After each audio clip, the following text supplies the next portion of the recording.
If we had to grade the Nintendo Direct on a scale of 0 to 10, where would this fall for you? By Nintendo Direct standards and by the standards of I was not expecting a whole lot, Yeah. I give it an 8 because there's a lot of really high quality stuff here. In typical Nintendo fashion, there's like some mid grade stuff, some really exciting stuff like the Metroid Prime, some remasters, some remakes. It's all a really nice schedule that's filled out for the next, 8 months or so. Nintendo has shown us. And there's a lot of third party stuff that looks really cool as well. So I think there's a lot to be excited from the showcase, even though Nintendo does not tend to show off a lot of like really high budget AAA stuff that always tends to show up in the other showcases more. And the Switch is not really a platform for those kinds of titles as much. But what they did show off was exciting, and they showed off a really good variety of software, I think.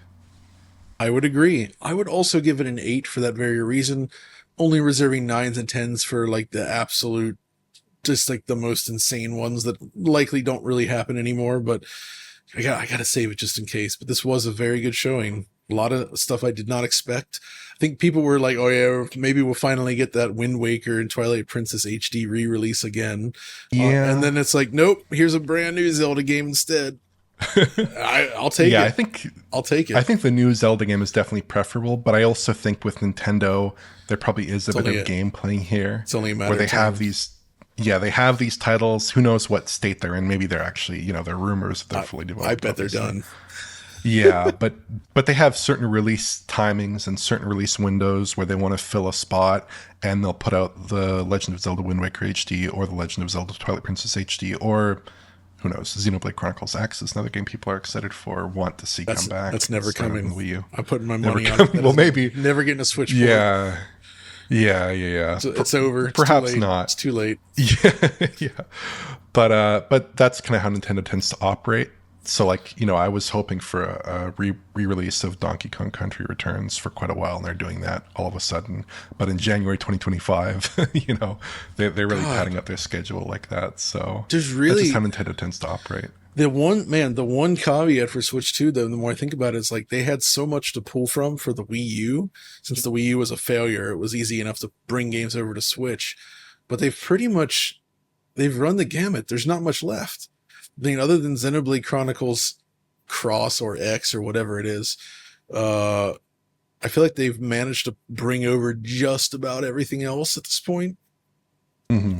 So Yeah, I think like in terms of my own expectations for Switch 2, I think we're probably going to see an announcement at some point this year, and then some kind of unveiling of the software at some point early next year before the launch of the console.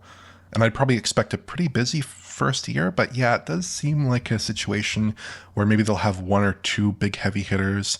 They'll probably have some cross gen, although Nintendo doesn't tend to do cross gen, but this time around it kind of seems like the easiest cross gen for them to do, yep. So I'd expect like probably, I mean, maybe it'll look a lot similar to like what we see from a typical Switch year, which is you tend to see a mix of these kinds of different classes of titles, maybe one or two really big heavy hitters. Obviously, we know Metroid Prime is scheduled for 2025. That could come. Maybe there's going to be another big heavy hitter for launch or something around that period. It's time And for then we're some going to have to 4K remasters. and then yeah, some like I don't know, who knows, Breath of the Wild or various game enhancements. I'm sure people will go nuts for just like simple patches or Switch 2 versions or however they end up doing that kind of remastering of their Switch catalog, which could be quite fruitful if they end up, producing 1440p or 4K versions of some of these older titles. I'm sure people will be very interested in that. So yeah, I'm kind of trying to look at the glass half full, but for sure they don't have that super strong, super deep library of existing software like they had with Wii U that very few people were exposed to outside of the Nintendo faithful, right? That got to go from a console that sold, I think, like 12 million or 14 million units, very few, to a console that sold 140 million units and counting, right? It's a very different situation, and it's a very different caliber and size of audience on that platform, right? To show those games Yep. to. Watch them launch with Mario Kart 8 Super Deluxe or something Yeah, like that. Here's more. Here's yeah, here's yeah. every track in Mario Kart 8 on one cartridge. Oh wait, I'd actually be down for that.